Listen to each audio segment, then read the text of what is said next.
Assalamualaikum warahmatullahi wabarakatuh. Perkenalkan, nama saya Agnes Karisya. Saya dari Program Studi Administrasi Pendidikan. Baik, eh, di video kali ini saya akan coba membahas tentang melihat eh, dari konteks publik internal yang terjadi di dalam organisasi. Kita akan bagi dua secara umum. Yang pertama, kita akan melihat fungsi pesan, fungsi message, atau informasi yang berkembang atau memang dibagikan secara terstruktur ataupun tidak di dalam sebuah organisasi, lembaga keperusahaan. Yang kedua, kita akan lihat bagaimana jaringannya dari komunikasi formal yang ada di sebuah lembaga. Nanti kita akan kenali satu persatu dari konteks publik internal tersebut. Sebenarnya mata kuliah organisasi ini merupakan mata kuliah yang sederhana, yang simpel, yang lebih gampang untuk dipahami, dialokasikan, dianalisis. Karena bicara soal komunikasi, bicara soal kehidupan, nantinya manifestasi di dalam organisasi di atas adalah lakukan saat ini dimanapun sedang berada, apakah di keluarga, apakah memang kita lagi ada di tim atau kelompok kerja mahasiswa, atau dengan teman-teman kita yang kita kalkulasi, nanti akan terlihat analoginya akan mirip. Jadi akan lebih gampang untuk kita pahami bersama. Ini dan sekarang kita coba lihat. Yang pertama, bagaimana sebenarnya, ada apa sebenarnya fungsi dari pesan atau informasi atau message, karena uh, komunikasi itu sendiri seperti dari minggu-minggu kita bahas adalah proses pertukaran informasi atau pesan yang disampaikan oleh seseorang yang kita sebut sebagai komunikator kepada komunikannya. Siapa komunikatornya, siapa komunikannya, apa isi pesannya. Nah, sekarang dari proses pesan yang kita lihat, apa sebenarnya fungsi dari pesan ini dalam sebuah organisasi. Karena pesan tidak hanya sekedar ide, tidak hanya sekedar informasi. Karena dalam konteks formal, konteks organisasi, ini akan bisa bicara soal tugas, soal kewajiban, soal SOP, soal segala sesuatu yang formal, yang indikasinya adalah pada tugas dan pekerjaan Anda, pekerjaan kita sebagai salah satu dari SDM yang ada di lembaga keperusahaan tersebut. Kita akan lihat lebih jauh setiap pesan atau informasi yang disampaikan seseorang sebenarnya punya maksud dan tujuan. Begitu juga dengan pesan atau informasi yang dikirimkan dalam sebuah organisasi, lembaga, atau perusahaan. Pasti ada tujuan, ada alasan tertentu mengapa pesan atau informasi itu dikirimkan, kemudian diterima oleh orang atau bagian-bagian tertentu yang ada di lembaga tersebut. Mereka berada sebenarnya punya maksud, tujuan, begitu juga dengan dikirimkan dalam sebuah organisasi, lembaga, perusahaan pasti ada diterima oleh orang atau bagian-bagian. Kalau kita coba kalkulasi dari banyak sumber dari banyak pakar komunikasi yang ada di dunia, termasuk tulisan-tulisan yang berkembang di jurnal internasional, termasuk buku-buku dan tulisan dari pakar-pakar yang ada di Indonesia, ada 4 fungsi kebenarannya. Kalau kita sekarang coba kita lihat 4 fungsi. Kita ambil dari pendapat dari Khan and Kane. Yang pertama, bahwa fungsi pesan dalam komunikasi sebuah organisasi atau sebuah lembaga itu terkait dengan produksi. Yang kedua, terkait dengan pemeliharaan. Yang ketiga, fungsi pesan itu terkait dengan penerimaan dan pengelolaan organisasi. Kalau 3 alasan pengiriman pesan, jadi itu pendapat dari Khan and Cates. Sekarang kita lihat bagaimana pendapat dari Riding. Secara apa fungsi dari message yang ada. dalam sebuah organisasi. Ada 3 alasan pengiriman pesan. Yang pertama, untuk pelaksana tugas secara umum sangat jelas. Pelaksanaan tugas dari seseorang yang ada di sebuah lembaga atau organisasi. Yang kedua adalah untuk pemeliharaan, dan yang ketiga untuk kemanusiaan. Jadi dia melihatnya tugas pemilihan dan kemanusiaan itu riding. Bagaimana dengan Thayer? Menurut Thayer itu ada 5. Yang pertama untuk memberikan informasi, jadi umum sekali. Dan yang kedua, informasi yang disampaikan tujuannya untuk membujuk seseorang, membujuk suatu lembaga, membujuk suatu bagian, membujuk untuk melakukan sesuatu sesuai dengan apa yang diinginkan. Yang ketiga, dia melihat dari garis perintah bahwa message yang disampaikan adalah bermaksud untuk memberikan perintah. Yang keempat, memberikan instruksi. Dan yang kelima adalah mengintegrasikan organisasi. Satu pendapat lagi untuk pembanding. Bagaimana melihat fungsi pesan. Pendapat ini dari Greenbaum. Greenbaum menjelaskan 4 fungsi utama dari pesan yang terkirim sengaja ataupun tidak yang ada di dalam sebuah perusahaan atau organisasi. Kita masuk pada fungsi yang pertama.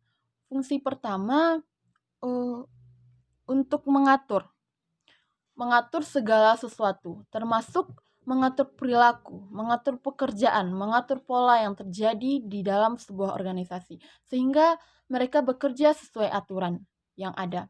Itu dilakukan melalui proses komunikasi. Yang kedua adalah untuk mengatur pembaharuan. Selanjutnya yaitu memberikan instruksi. Jadi tidak semua sesuatu sesuai dengan apa yang diinginkan, yaitu dari fungsi yang mesti kita ingat satu hal adalah semua bentuk komunikasi downward tadi, communication atau komunikasi ke bawah itu dipengaruhi oleh struktur, dipengaruhi oleh hierarki, struktur hierarki dalam organisasi. Pesan ke bawah cenderung bertambah karena memang pesan itu akan bergerak melalui tingkatan hierarkinya masing-masing. Jadi tidak zigzag dan tidak diagonal. Jadi sesuai dengan aliran, ada jaringannya, ada hierarki yang jelas dalam organisasi. Jadi pesan itu berkembang sesuai dengan arus dari struktur hierarki yang ada dalam organisasi. Nah, itu yang mengindikasikan formal. Sekarang kita lihat yang kedua. Yang kedua, hal pertama adalah downward communication atau komunikasi ke bawah. Yang kedua, berarti sebaliknya upward communication atau komunikasi ke atas. Apakah komunikasi kata-kata seperti dari kita yang di bawah kepada pimpinan. Nah, ini sama-sama seperti vertikal. Sebenarnya atas ke bawah, bawah ke atas. Instruksi umumnya adalah komunikasi vertikal. Tapi secara pembagian dalam istilah communication, kita juga harus kenal istilah downward and upward communication. Jadi communication dari bawah ke atas, yaitu pesan yang mengalir dari bawahan, dari karyawan, dari pegawai kepada atasan, atau dari tingkat level yang lebih rendah kepada tingkat yang lebih tinggi sesuai hierarki tadi. Komunikasi antara kita bisa melihat pendapat dari Birgot debat menyatakan komunikasi ke atas berfungsi sebagai balikan lagi pimpinan yang memberikan petunjuk tentang keberhasilan satu pesan yang disampaikan kepada bawahan dan dapat memberikan stimulus kepada seluruh orang yang ada yang menjadi karyawan atau pegawai untuk berpartisipasi dalam merumuskan pelaksanaan kebijakan bagi departemennya, bagi bagiannya, bagi lembaga yang sebagian organisasi yang akan turun disampaikan oleh Goldberg. Kebanyakan hasil analisis penelitian mengenai komunikasi ini akan mengatakan bahwa supervisor dan pimpinan haruslah untuk pembanding untuk kita bagaimana melihat fungsi, perasaan terus utama dari sebuah pesan tersebut, informasi yang berkembang, apa yang diterima dalam sebuah lembaga atau organisasi ini. Pendapat dari Krimbet menjelaskan 4 fungsi utama dari katanya adalah fungsi pertama untuk mengatur segala sesuatu, termasuk mengatur perilaku, mengatur pekerjaan, mengatur pola yang terjadi dalam sebuah organisasi, sehingga mereka bekerja sesuai dengan aturan-aturan yang ada. Itu dilakukan melalui proses komunikasi dari fungsi pesan dengan jenis-jenis itu adalah untuk mengatur, untuk melakukan pembaharuan melalui pesan tersebut. Jadi yang mesti kita ingat itu, satu hal adalah semua bentuk komunikasi downward tadi, communication atau komunikasi ke bawah itu dipengaruhi oleh struktur, dipengaruhi oleh struktur hierarki dalam organisasi. Pesan ke bawah cenderung bertambah karena memang pesan itu akan bergerak melalui tingkatan hierarkinya masing-masing. Jadi tidak zigzag,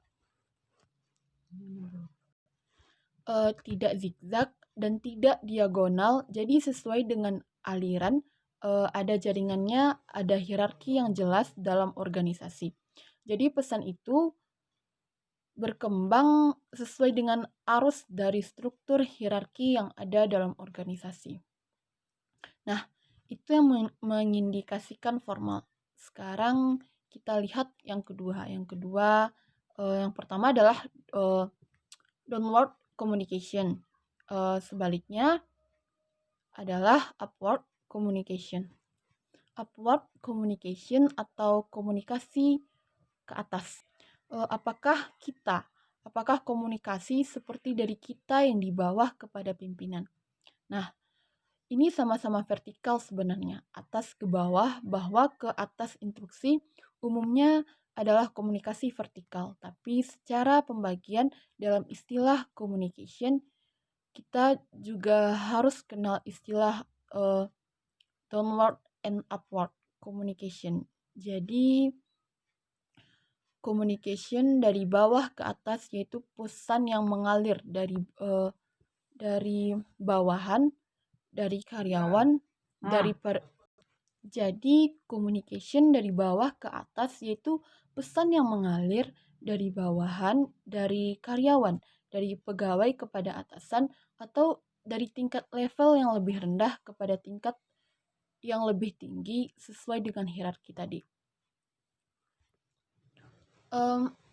Komunikasi atau communication ini adalah untuk memberikan balikan-balikan atas instruksi, balikan atas perintah, balikan yang diberikan atas kebijakan segala sesuatu yang disampaikan oleh pimpinan. Pengambil kebijakan dalam memberikan saran atau pertanyaan. Pengambil kebijakan dalam memberikan saran atau pertanyaan atau pendapat atau kritikan atau masukan untuk aplikasi untuk perbaikan, dan juga masukan-masukan yang membangun perusahaan atau organisasi. Dalam fungsi komunikasi, Goldberg menyatakan komunikasi ke atas berfungsi sebagai balikan pimpinan yang memberikan petunjuk tentang keberhasilan satu pesan yang disampaikan kepada bawahan dan dapat memberikan stimulus kepada seluruh orang yang ada di bagian karyawan atau pegawai untuk berpartisipasi dalam merumuskan pelaksanaan kebijakan bagi departemennya, bagi lembaga yang sebagian organisasi yang akan turun, dijelaskan, disampaikan oleh Goldberg.